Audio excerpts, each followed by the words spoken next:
What is up, you beauties? My name is BatchatBegins, and welcome back to the channel. If you're just stopping by from yesterday's meme video, well, today we're going to be looking at that same exact tank that managed to, turn the gun the entire way around the tank. Except for this time, we're not going to be, actually using a different tank. We're going to be looking at the tank itself and some of the armor, and then we're going to be kind of comparing it to its brothers and sisters from the British tech tree. That's right, today we're talking about the Turtle Mk.1, and it's received some pretty hefty nerfs.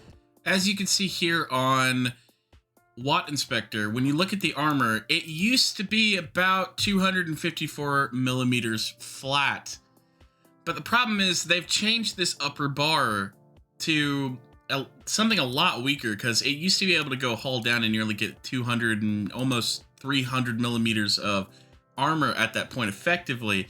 And as you can see, when we're going to go in game and take a look at the armor, it has changed significantly, making it, in my opinion, a lot weaker than its counterparts like the AT-15.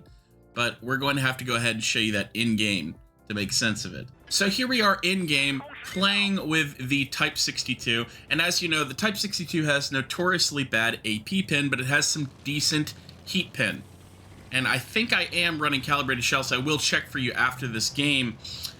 But either way, a tier 7 should not really be able to pin basically a super heavy tank destroyer.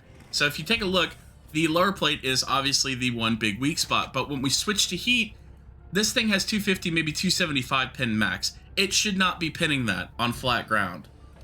If we go hull down, I'll show you the problem even more.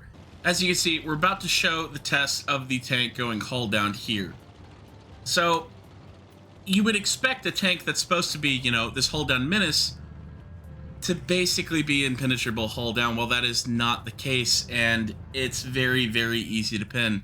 While it may be able to shoot you, you'll be able to pin it back with relative ease.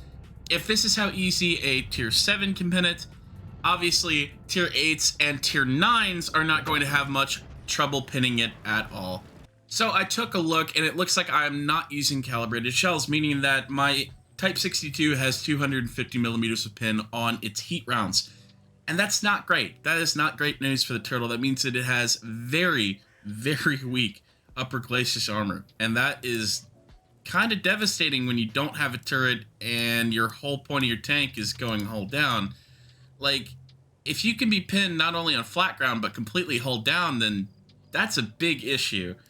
And we're going to look at a replay of the AT-15 just to go over why armor is so important for these specific tanks. These tanks that are supposed to be these frontline monsters, right? The AT-15 is known for its frontal armor. That's kind of the whole gimmick of British tank destroyers, and I really hope Wargaming will rethink the whole idea of giving this tank no armor, because if you give it no armor, it's got to have a pretty insane gun and some good alpha damage to kind of warrant not being poked, right? Well, the Turtle's not going to have, a Badger gun, and it's certainly not going to have, a 400 alpha gun. So, there's really no immediate threat to keep you from poking the tank.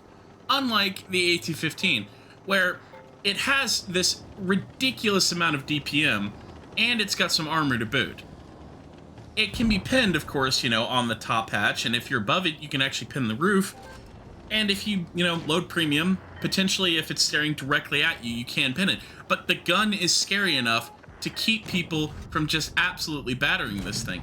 And as you'll see, it's got a 3-second reload, and he's putting on adrenaline. This is basically a permatrack situation. This VK, for all intents and purposes, is dead. He does not have the kind of DPM he needs to go ahead and fight this tank. He's traded in 300. Our boy here has done over 1,200 to him already. And he's nearly dead. The AT-15 is just a much better tank overall.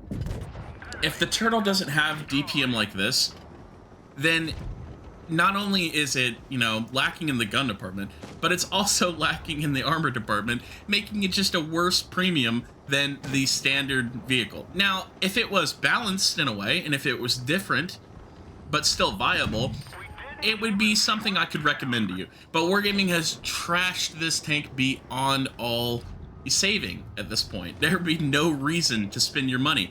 And if it comes out in crates, it'll be an even bigger joke because they're basically asking you to gamble for a tank that's already worse. So guys, would 100% recommend that you stay away from the Turtle Mk.1. Definitely not, at the moment, definitely not a tank that I would recommend. It may change in the future. We may see some replays and there may be some reason why it's overpowered, but at the current moment with its statistics, it's not looking so hot. So currently in our battle, it's looking like a 3v5, and as you can see, this tank is just tearing through its opposition. Obviously the VK168 is a great tank to focus down because it's got that massive, you know, 128mm top gun, and it can do a lot of damage to your teammates. Now it's down to a 2v4, and we turn just in time, as you can see, with that armor to block the tank inside shell. And with this massive amount of DPM, he's just tearing through the opposition. It might be winnable. At this point, it might be winnable, and it looks like the Carnarvon does go ahead and take down the Borsig, making it a 2v2, bringing it back even for the first time in a long time here in this game. And I don't know if our player here might cap. Yeah, it looks like he is going to cap, which would be the smart thing to do. That forces the TVP to have to try to go to a base as well, and that's important in Supremacy, is trying to force the enemy to come to you. So at this point, 4,600, almost 4,700 damage. It looks like he's going to go ahead and go to B potentially, or he might hang back here at spawn 1. Either way, not a bad idea, because that gives him a chance to go ahead and flex to either base pretty fast. It looks like the TVP is going to try to flank him through his spawn, but now that the TVP's been spotted, maybe he doesn't go ahead and go for the base. Maybe he doubles back, potentially goes to A. We'll have to see. And now our player here, he's giving himself some space behind him.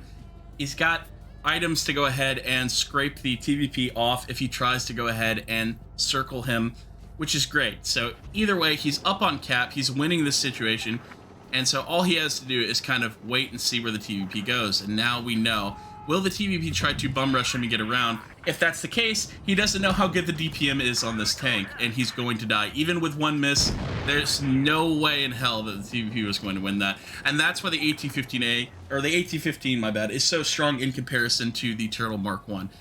Very obvious upsides: armor, gun, DPM, all of that is fantastic for the AT-15A.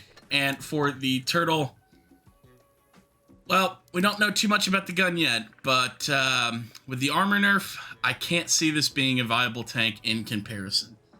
Guess we'll have to see. Guys, I hope you enjoyed the video. Please make sure to like and subscribe down below. There'll be more content for you coming soon. All relevant links will be down in the description. My name has been BatchatBegins, and I will see you guys in the next one.